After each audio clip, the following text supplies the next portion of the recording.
Welcome to the Purpose Over Profit podcast with Darren and Chris, where each week we discuss what it takes to live a life of purpose and profit and explore the lives of people trying to achieve just that. Welcome back to the Purpose Over Profit podcast. I'm delighted to welcome a very esteemed guest this week, Dr. Iain MacRitchie, someone both Chris and I have admired for a number of years. We know him from our contribution to the MCR Pathways program, which I know is a huge passion and continues to be for you. But welcome to the podcast, Iain. Thank you. Fantastic to be here and share this with you. So for some of our listeners who might not know about your background, I guess, before MCR Pathways and probably like bringing you right up to date, are you able to give our listeners just a bit of a feel for your business background and how you've arrived where you are just now? Yeah, I mean, simple background, working class Glasgow boy. Actually, I was more interested in sport than anything academic. So I played a bit of professional football. That was my claim to fame in my teenage days for Clyde FC. But actually managed to blag my way into university to do business. And that was just influenced because my dad had his own sort of car servicing, car retail type business. So I was always interested in business. And the long story short, managed to get through uni despite not really being that motivated by it at that point. Got a job actually mixed with partly uni, and they were helping SMEs, small to medium size enterprises, with strategy and growth and that kind of thing. Went into that first company and just got inspired by it. Actually, I was employee number 13 or whatever it was. But it was a time when the electronics industry was growing. And the long story short is I had a ball, had an idea, and whilst working in it, that idea then really took off and sold a lot of products because we were involved in the electronics industry. Then had another idea actually in my kitchen and helped develop this particular product that then went worldwide. So we went from one location to about 10, 15 locations. I set up in America. Had a ball in my 20s. And then the company sold. So I was, a shareholder, not the major shareholder, but it sold. And at that point, I got to know private equity investors because they tried to buy the business. And, the usual thing of investors, could you just do what you've done again? Because, we were very high growth, as you'd expect, and profitable. And I was like, no, really, I'm not interested. But, don't want to do something I've gone in the past with, something new ideally. I'll just jump in there, Iain. What age was that at? I'm interested already. Late 20s. I mean, late 20s, sort of early 30s. And it did to give me, as I'm sure we'll explore, the success of that team. Because it really was a team. I mean, I loved it because it was a team of Glaswegians, of some people from different countries, with a huge, diverse and inclusive team that everybody said, you've got no chance taking on America and no chance taking on, the Far East. And we did, that average team succeeded, which I'm sure we'll come back and explore. Because I'd long since known not all talent reaches its potential. So during that phase, I understood that. Team worked, brilliant job. Business sold. I got some financial choice and then went to work with the investors, private equity, and bringing it right up to date. The career I then formed was a wee bit unconventional because I only got interested in stuff that wasn't realizing its potential. So I ended up getting dropped into organizations that were either spectacularly failing or just disappointing. And I've done 18 of those, from ladies fashion, like Hobbs as an example, through to heavy engineering, offshore oil and gas, even drug discovery. I was involved in some early vaccine sort of components. Wow. So, but all the similar theme, not achieving what they're capable to do. And I would go in as chair or chief exec to take the responsibility, because that was key for me. I'm not a good person at giving advice. I prefer to, it's dead easy to give advice. It's a bit more challenging to go in and make stuff happen, with and for the team. And that really was my business career. Now, the bridge between business and, real purpose in terms of setting up, charitable entities, I always had two lives. So I always had a little bit of, very professionally driven, but I always had a little bit of putting it back in. So I before I formed the foundation sort of, I guess 15, 16 years ago, I was always doing stuff. And that was maybe my family upbringing, just of make sure you do. But I've always had my mother in my ear, whatever you do, put it back in, so that I think that was a massive influence for me. But the crossover and the clash came when in my business career, I got the call from investors that had invested in something they should never have done, because I don't think it should ever be a business. And it was effectively 90 children's homes, 5 schools, most of which were residential, and a foster agency and lots of other sort of bits and pieces. So that call was from, the managing partner of the firm, who was really concerned, reputationally, the thing wasn't working out.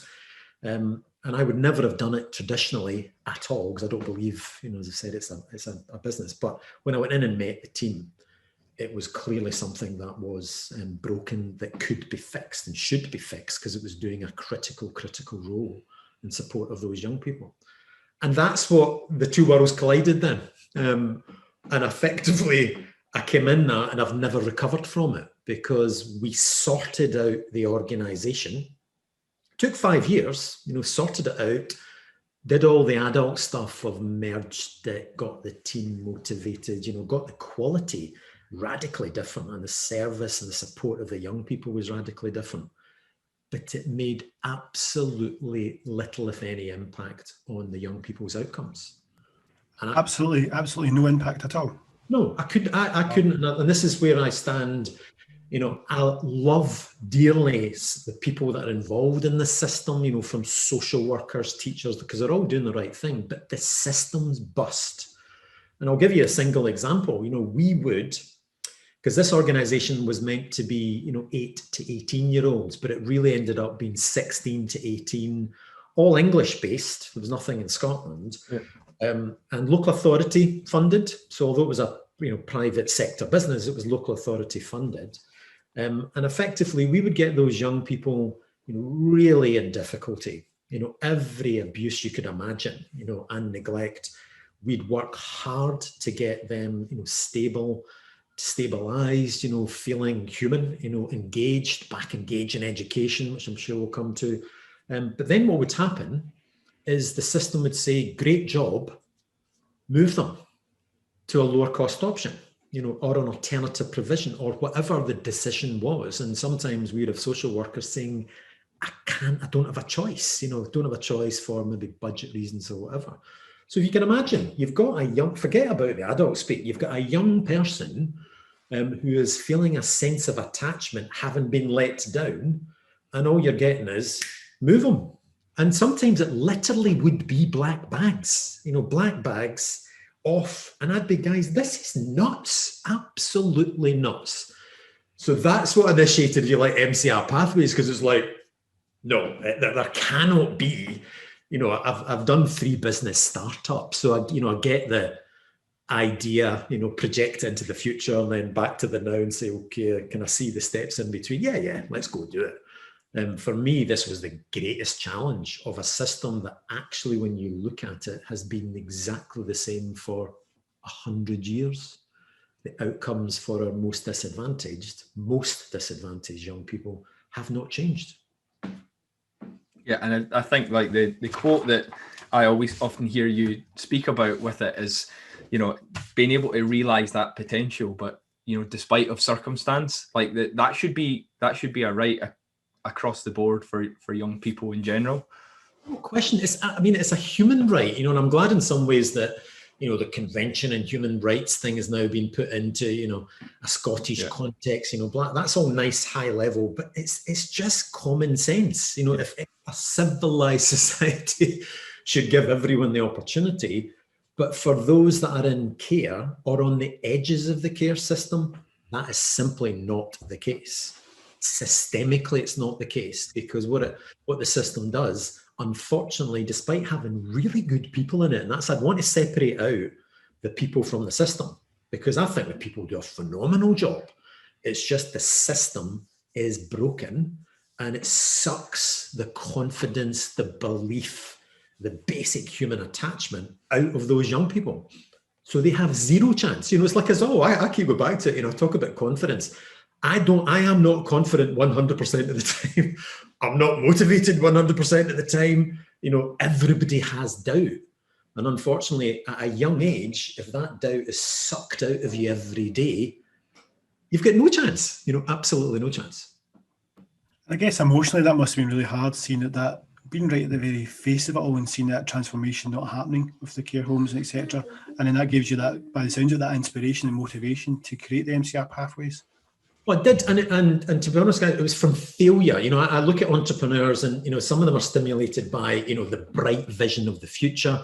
Some are stimulated by abject failure. It's not worked for them in a corporate sense, or they hate the experience of a service or a product and go, right, stuff it, I'm going to do it. For me, it was like, it cannot be that way. It's just physically.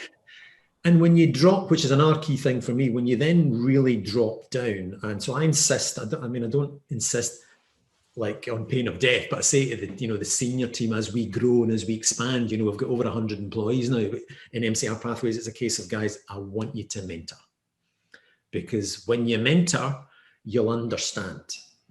You can't understand, in my opinion, until people say, oh, go to the co-face and work on the shop floor. And, they almost say it as a bit of a policy thing, but it really matters because only then can you really get a sense of. And I got a sense. So that care home situation, I obviously visit the care homes, but I just hung about with the young people, hung about and get a sense of, and some of us, just the experiences from their perspective were just ridiculous. The professional just didn't have the view of actually what are they experiencing, actually what are they thinking. So in an MCR Pathways context, my mentee, my last mentee, has shaped the organization, because the amount I've learned from that process is just mental. It's just of good intent policy-wise, zero impact in practice. Young person gets marginalized or just cast aside. It's making those connections of what people say should work with what actually happens. That's another drama. I love the simplicity of that. I'm thinking as well, obviously Chris and I, we're huge advocates of MCR. We've been involved for certainly a few years. Chris actually got me involved. And I guess the thing that sticks with me, it would be really good to get into, just to understand a bit of MCR Pathways, just so our listeners, that might be interested in getting involved could get involved. But it's the simplicity for me. It's the simplicity of showing up and being there, not with any agenda, not with any expectations about what will happen. It's showing up and being there for our young people. And that in and of itself is, such a gift that we can give to our young people to help, like as you said, realize their potential despite of whatever circumstance they find themselves in. And MCR Pathways at its heart is just that relationship that a young person can trust in, and that actually the person's there for no other reason than they care. It's that kind of moment. It's almost the eye of the storm. But if I tell you how we've arrived at that, we've tried everything else and it's not worked. so don't get me wrong, it wasn't an inspired bit of, creative entrepreneurial thought of just, we've got to have that. It was like care home setting. Let's try everything. Let's try therapeutic support. Worked of a fashion, but actually nobody wanted to pay for it or could afford to pay for it. So you then easily go, all right, okay. So it was a process of elimination. What I did hit upon is the only thing, and again, it's just what everybody else knows. The only thing that's going to change a generation is education. It's the only thing, because education outcomes do dictate job choices, and job choices dictate life chances. And that's the MCR equation that I feel like at a policy level, we have focused on education outcomes. Whether I like it or don't like it doesn't matter. It's just the way life is at the moment. So what we did is very quickly identified education outcomes really matter. This cohort of young people don't get them because they've got too much disruption going on at home that impacts their ability to engage. So how can we build on and help those young people feel a sense of attachment to this school, actually get engaged, believe they can and be supported, that we all do as parents, of just saying to your young people, to your children, yes, you can. That yes, you can is very powerful. It's phenomenally powerful relative to no, you can't, and it wouldn't work for you or it wouldn't happen. So the process of development of MCR was really failure, tried stuff, therapeutic, nobody paid for it, education's it. What is the key to unlock education? Because we've got really good teachers. Teachers are really good. It's just the young person is not in a position to be able to engage in. So we very quickly worked out, and the final straw for me, because I came up to Glasgow with this idea. So I did have the idea cooked. It's relationships. Everybody says it, relationships. It's relationships in school with somebody other than a teacher. That was a concept. And can we actually then just really support the individuals? Forget about groups, forget about, big numbers. Can we support individuals? But in my view, I want 10,000 of them. But can we at least start with one? And then we'll see if we can get another one and another one and another. And it was that first school in Glasgow in St Andrews in 2007 where we launched this, just because I had a meeting of minds with the head teacher.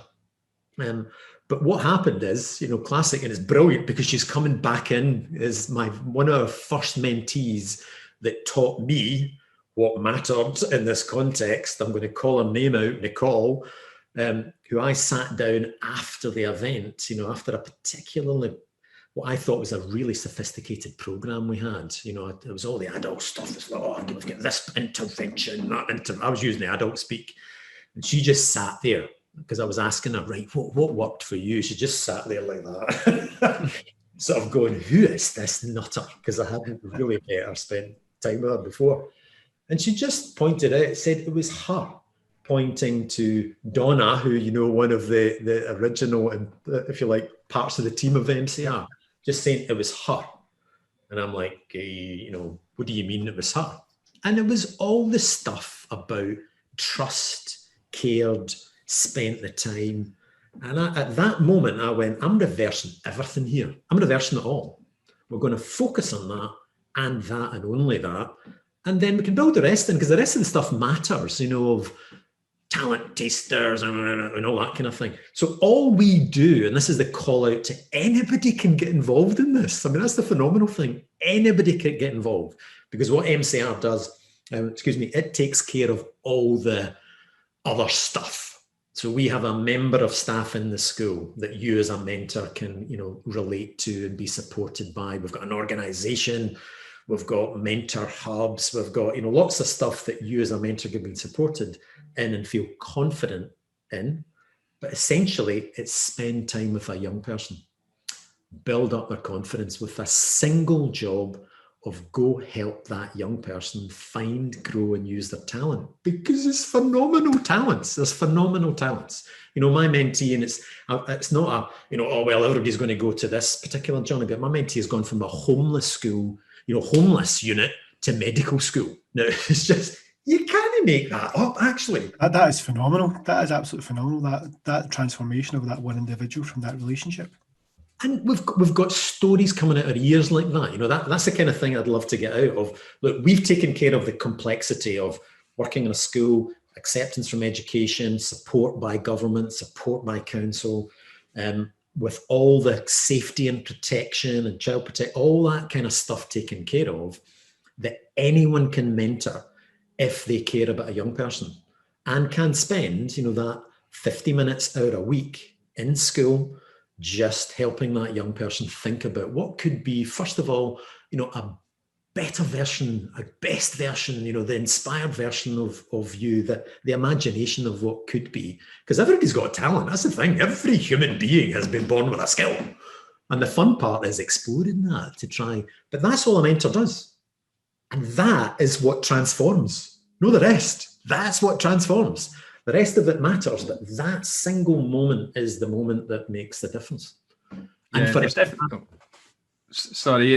was definitely something in there for me. Like my recognition, I felt this pressure going into MCR, going, am I good enough? Like, am I good enough as a person? And actually, when I brought some some of your team into my last organisation and actually done a bit of promotion of it, I got asked the exact same question from the people that were there. It's like, I'm not quite sure that I've got enough experience. Maybe they're, younger than I was at the time, 25, 26, and thinking, do I have enough to offer? And my question or my answer to them was always, well, yes, because fundamentally it's about, do you care? Are you willing to give up? It's an hour commitment during the school terms. And are you willing to listen and just be there and be present? That is actually the only three things. And actually, if you take the commitment out of it, we can all do those things. We all care about other people. We all care about our young people and want good things to happen for them. And we usually, or most of us, are prepared to listen. So to ram home your point that anyone can do it, this isn't a case of anyone with specific skills or experience. Literally, anyone can do it. Yeah. I mean, 100%. I could not. We have from managing directors, chief execs to taxi drivers, and both are as potent in their impact. And it's not about, pathways to glory of university and running the country. It's about every talent, and every talent can be matched with a person that cares and can spend the time. And our matching, is where we invest a lot of time and energy. We've got an algorithm that actually tells us a propensity to match, but at the end of the day, it's human. And the single thing that outshines every other is just shared interest. We will get a young person that shares some interest with you, and that is more than enough to have a transformational effect. Because when you jump onto the outcomes, because some of the data that's now being independently tested for us is when you participate in the MCR program, our most disadvantaged young people, our 3-year results of those progressing to university, college, and employment. So all three, positive destination, all three, higher standard. Our 3-year average in toughest 15 school benchmark is 81.6%. Now, for me, I want 100%, but 81.6 is good. The national number is 58. So it's just radically different. And that's not me doing, that's the young person doing, because they're choosing to. The other thing we've got, actually, which I'd love to get across to everyone, we're going to start really pushing this hard, is we can now prove the impact on the mentor. And just as you've described, the skills that mentors can get, I know from running large corporates, I'd kill for those skills in my team and my employees. Because when you mentor through MCR, you really get helped and supported and encouraged. And increasingly, we've got training materials to come back and reflect this, to active listening skills, key and most important one first. Then how do you really communicate? Communication isn't just saying, yeah, I said it. It's like, did that person understand me? Did they actually believe me? Which is two different steps. And do they believe me enough that they'll go do something with that bit of information? That kind of, communication skill. Then empathy. How do you actually build empathy? And we can think about our leaders at the moment in various fields and say, well, they're clearly clueless of how to build empathy. But there's skills and techniques that you can build empathy with. Now, if you think about that, for me, I know is potent. We've even got a university course now being developed, and it's actually got some people going through it in Strathclyde Business School, which is leadership through MCR mentoring. So actually, this is one of these things in life, and I don't think I'll ever have this in my lifetime again, and that's a positive statement. This is globally transformational in terms of linking communities, linking individuals, linking those that have with those that don't, linking, that kind of linking. And I always paint the bridge analogy, two banks of a river, those that have, those that don't. The bridge is human. It's not institutional, it's not policy, it's human. And it's this. It's a mentoring relationship that builds equality. But actually, as you know, we give the young people the lead because we say to mentors, shut up, it's up to them. That is potent, not just for the young person, but for the mentor and the mentor's employer. So this can go viral in the sense of impact, no question. That's why I love the concept of the bridge analogy, because you've got the support structures in place. I mean, the reason why I got involved as well was I was coming home from work one day, and on the train was an actual coordinate who's my neighbour as well for the MCR Pathways. He was a mentor that just moved in to join your organisation as well. And then from the train journey to the doorstep, the energy and enthusiasm and passion that he showed for the programme, basically by the time I got my jacket off, I'd registered interest to sign up. It was phenomenal. And then I became an advocate, and that is that ripple effect. So you're right, that support structure, everything that's put in place is there for you, so that you just have to concentrate on being there and showing up, like Darren says, which is phenomenal. Yeah. And a shout out to Iain MacRitchie for doing that, another great Iain as well. Oh, brilliant. Oh, brilliant. I'll need to pass that straight back to him.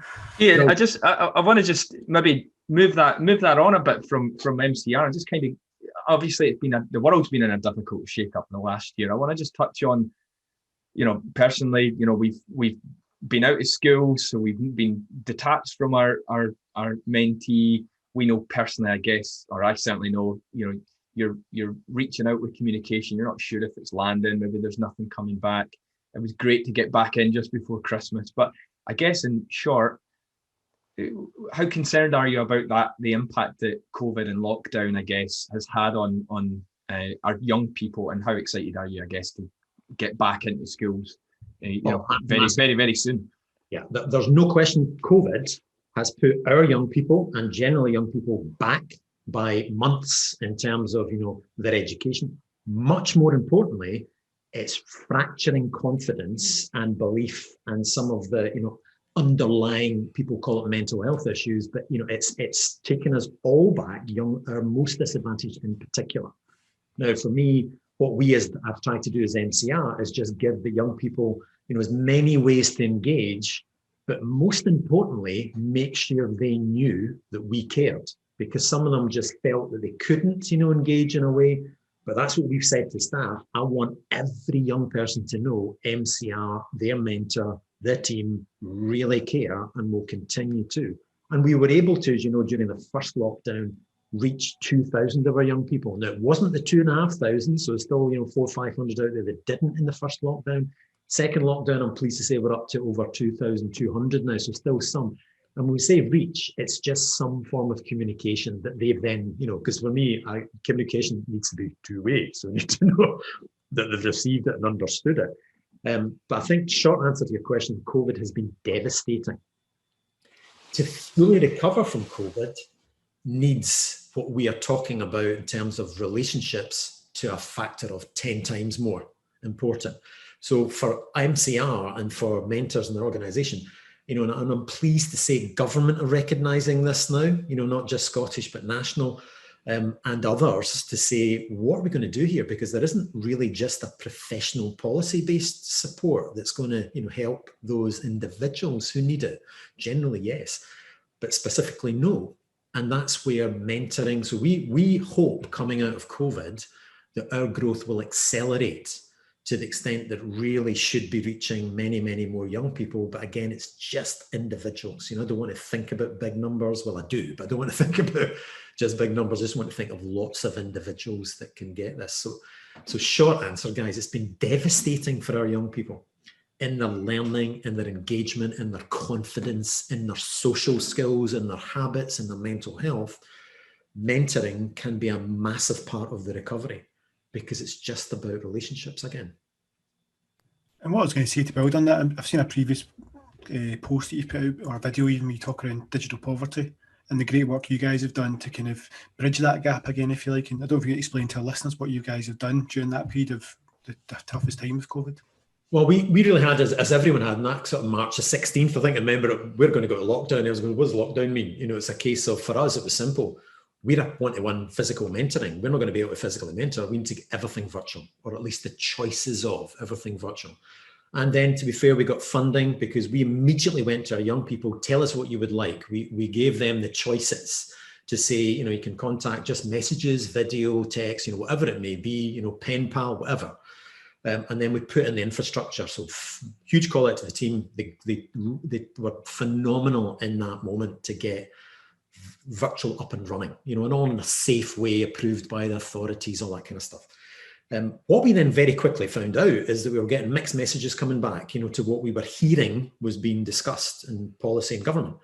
And we put a survey out to say, look, we're going to ask the young people, actually, we need to ask them. We need to ask them how they're feeling, how they're relating, what do they need, what do they not need, to help build back better, so-called, to use the buzzwords. And got them engaged in a survey, got over 1,000 young people engaging in it of our cohort, which I think is still a national record, in terms of this particular group. It was deep, it was meaningful, and it gave insights that I had double takes all over the place. It showed the trauma in terms of engagement, mental health. It showed actually the way that they needed. The top ask on recovery was for the mentor. Now, some of these young people weren't actually even through the mentoring process. The top ask was for one-to-one support from teachers. In terms, first of all, it was mentors, and then one-to-one support from teachers and others. They needed that kind of support coming back. Other things, just to give one example of the digital poverty point, is that we picked up all sorts that weren't being picked up in policy, that people were saying, yes, I've got a device. What they meant is, yes, I've got a phone. But a phone, if you don't have unlimited data, is an expensive thing. And actually, how much learning materials, when I looked at them all, were appropriate for phones? Not a lot. You couldn't really do it. So the digital poverty, really, when you go down to the detail, you see it for what it is. And one stat that I had the double take on is, of all our young people, now bear in mind, these are young people between the ages of 12 and 16, 17, 42% of them wanted paper as a backup for learning materials. Now, I had the double take there saying, you sure it's not 4.2%? 42%. That is phenomenal. You think about this digital age we're living in just now. And the classic was because I can't use it, easily, or I get kicked off it, or it's not appropriate. What I'd like to do, or I don't have the space. 20% didn't have the space. Nobody was factoring in. Actually, nobody's got the space to work at home. I want to be able to have the paper, but then I need somebody to explain it to me. So again, for me, classic, there's a policy insight. I need to go down and understand the detail. And as an organization, that's what we did. That then shaped our recovery and response and the kind of things we are now doing to support. And, for me, same thing applies. Ask the question. Have the young person center. Don't go through the motions. Actually ask and spend the time and reflect. Yeah, I mean, I think we can all appreciate it's been a tough year for everyone, but I think there's different scales to it. Something that someone always said to me throughout it was it accentuates or almost magnifies what your life was like before. So if it was a good life and you're quite happy and you're working from home, then it's not really that much different. But to young people that have potentially got some challenges or difficulty, what we've done is remove a piece that was potentially an escape, that was supportive, that non-judgmental space, I guess, that they were in, where it wasn't a teacher, it wasn't friend or family or something. It was someone holding that space for them.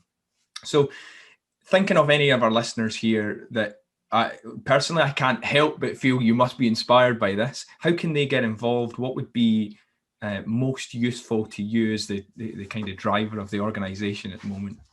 The massive priority, and it would give the individual, if they wanted to get involved, the most benefit, is to become a mentor.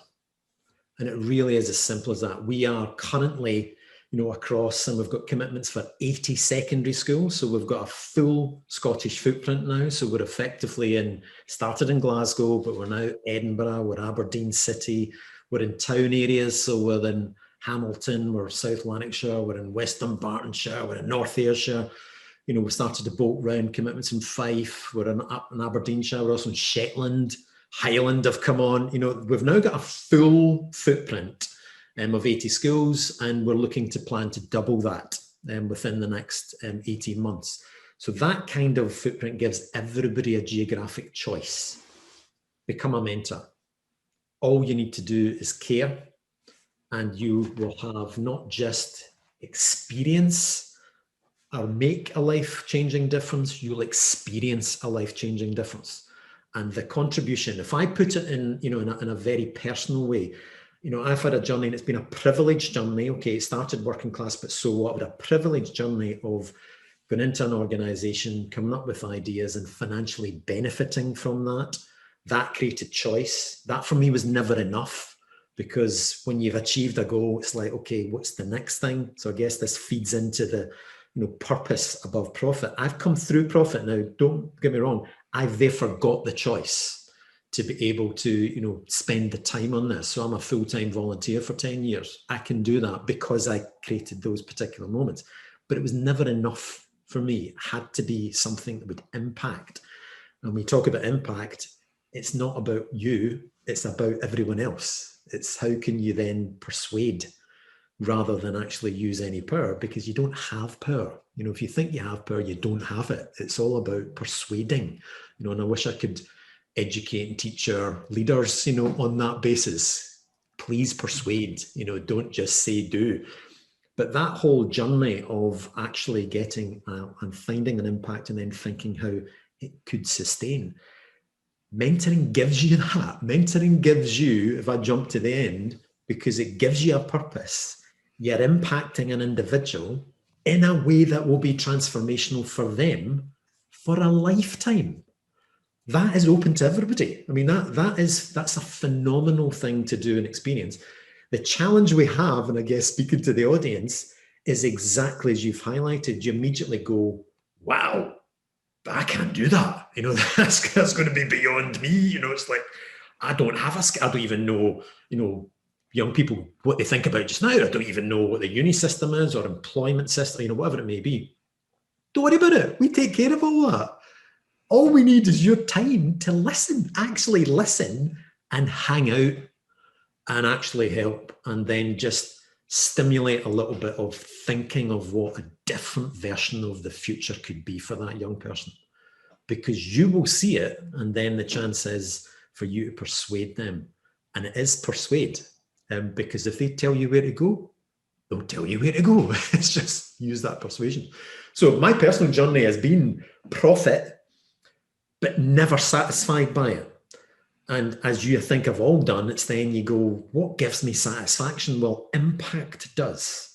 And impact, then you have impact in a commercial sense or whatever. And you go, well, actually, that didn't satisfy either. What am I good at? You then go into your own head and back out and say, okay, it's impact, but for good. It's impact to actually give people the choice. And my first, in fact, it was football that really taught me about talent and potential, because I got signed, I was playing with St Mirren Boys Club when I was 14. I wasn't that good, relative to some other players. Then got signed, as a professional to play with Clyde.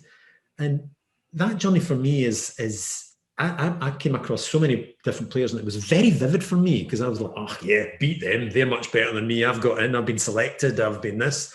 And then you'd sort of reflect, but actually you then go back and feel a wee bit vulnerable of saying, shit, I've not quite got the skill that I thought I would have, or whatever it may be.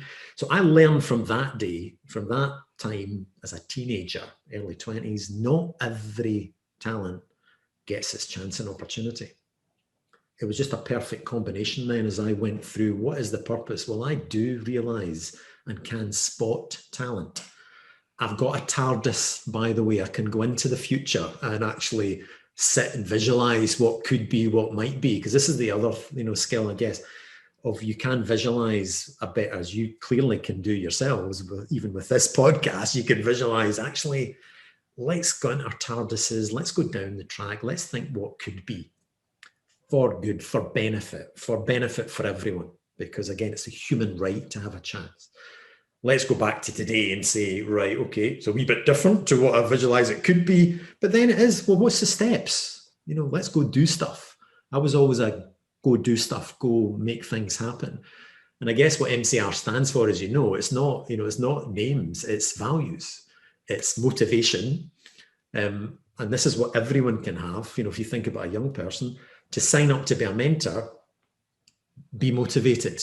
You can have that, you can experience a transformational difference. But guys, motivation never lasts.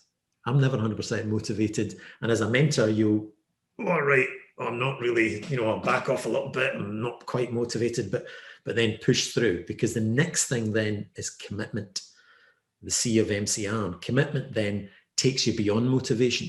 And if you can commit to having that impact on the young person and yourself, but then the last part of the equation is resilience, because it ain't going to go right all the time. It's going to go wrong. It's going to go, these young people live in challenging circumstances, way beyond what I'll ever have experienced. I never will. They are living in real difficulty, and COVID has magnified that. But like every organization, there's no such thing as a straight line, it will go up and down and all over the place. Round and round. Yeah, and a circle quite occasionally. But it's, if a mentor can get that and we can share that with them, then they can have a transformational effect. And for me, it is purpose in its true sense, because it's an individual that will go on for a lifetime. And what we see are individuals coming back into MCR. So referencing the call, others that were in the early days, they're coming back as mentors. You couldn't make it up, actually. Come back as mentors, supporting the organisation.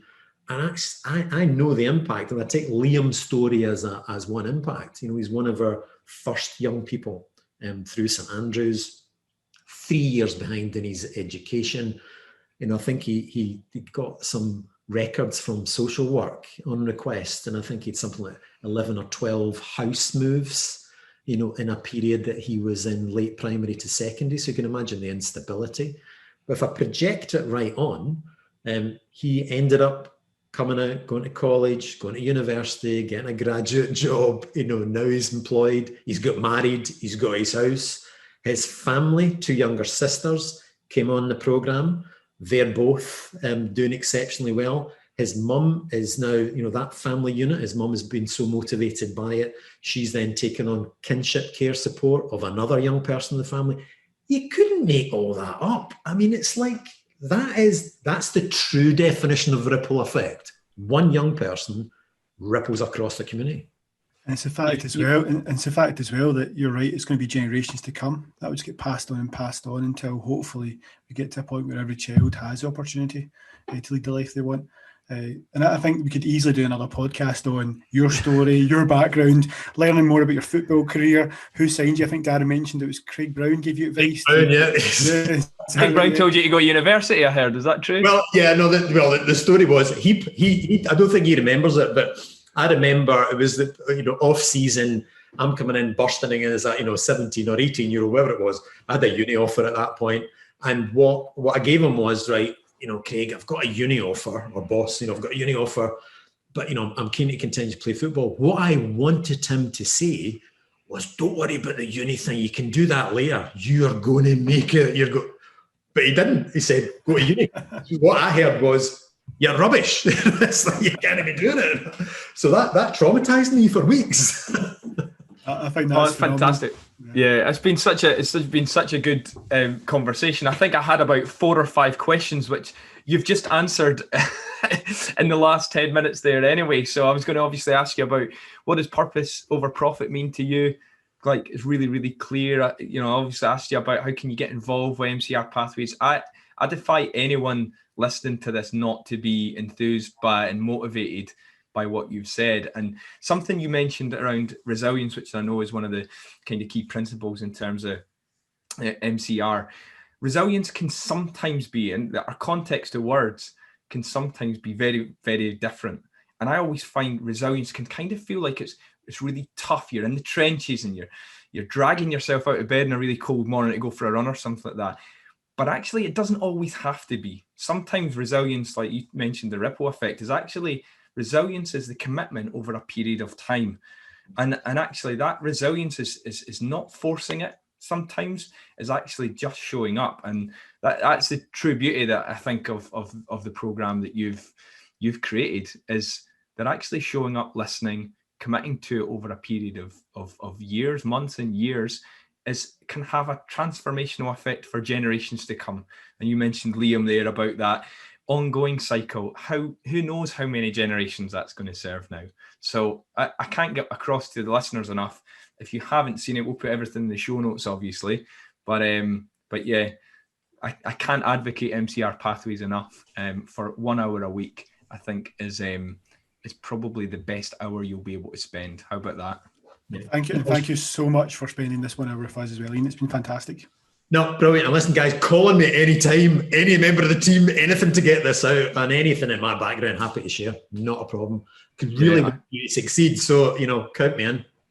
Fantastic. Thanks so much, Iain. Yeah, and it would be great to bring you back on maybe a year from now and see all the success you'll be able to bring to the programme. So thanks so much.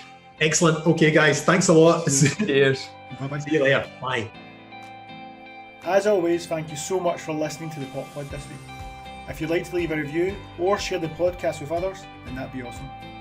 You'll find us on Instagram at the Pop Pod, and on Facebook we have a community group called Purpose to Progress that anyone can join.